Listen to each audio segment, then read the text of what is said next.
Assalamu алейкум устаз дейт. Күйөөм жакында каза болуп калды оорудан. Бири-бирибизди ушунчалык жакшы көрдүк. Күйөөм менден мага болгон ыраазычылыгын айтып кетти дейт. Аллахым күйөөмдү алып мага сыноо берди. Кудайга шүгүр, Аллахты таптым. Намаздарымды тургуздум.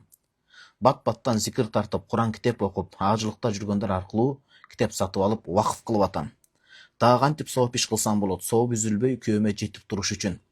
Туугандарым жашсың, турмушка чыгышың керек дейт, а мен чыккым келбейт.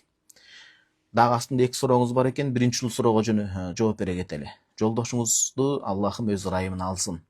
Мусулман адам да, момун адам. Жаткан жерин бейиш бакчаларынын бир бакчасы кылсын, акыретте сиздерди бирге кылсын Кудайым буйрса. Экинчи маселе, сизде күйөөңүз жолдошуңуз менен ортодо балдар калса, ошол балдарды такыба, таза, тарбиялуу, илимдүү, билимдүү, адеп ахлактуу, маданияттуу, диндар кылып чоңойтсоңуз, муну ошол эч бир түгөнгүс байлык болуп, кем байлык болуп эсептелет. Хадисте келет, адам көз өтүп кабырга коюлган соң баардык амалдары токтойт, бир гана 3 амалы ээрчийт деп келет. 3 амалынан да үй бүлөсү башкасы калат, аны менен кабырга бирге бара турган ошол амалдары. Жакшы амалы деп келет. Анан ошол жакшы амалдардын биринде артында калтырган туяк урпактары аркасынан дуа кылып турат дейт. Балдарыңызды илимдүү, билимдүү кылып, жакшынакай, тарбиялуу, диндар кылып тарбиялаңыз. Ошол балдарыңыз сиздин күйөөңүзгө да өз атасына, сизге дагы өмүр бою дуа кылып кетет Кудайым буйрса. Анан таза зинадан алыс жүрүш керек.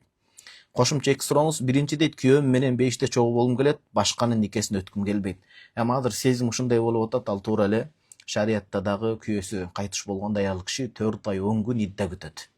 Ага эч ким келип ачыктан ачык жуучулукка келип сөз таштай албайт, ачыктан ачык. Сага ниетим бар эле, сага үйлөнөйүн дедим эле деген сыяктуу. Анткени күйөөнүн урматы 4 ай 10 күн. Нике деген нерсе оңой эмес, аза күтүлөт, идда күтүлөт. Азыр сиз дуа кылып, күйөөңүзгө ошо соопторду багыштап, балдарыңызды тарбиялап туруңуз. Анан убакыт өтө жалгыздык жараткан гана жарашат.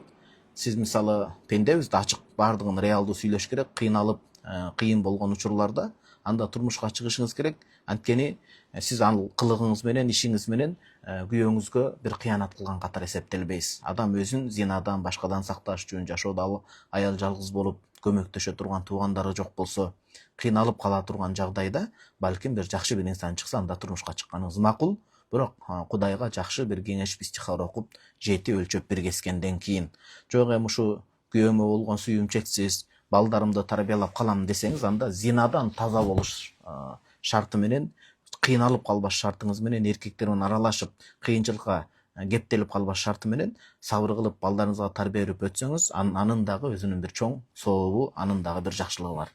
Бирок эми ал азыркы учурда кыйын, абалга жараша көрө жатасыз буйрса.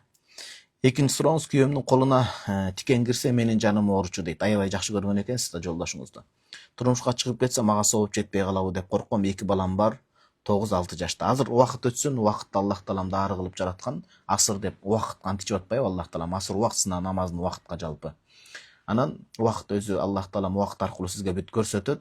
Катуу кыйналып, мен кагаз куруп айтып атам, кыйынчылыкка ушундай бир туушугуп жолугуп калсаңыз, анда истихара окуп жакшы бир инсанга чыгыш керек болот.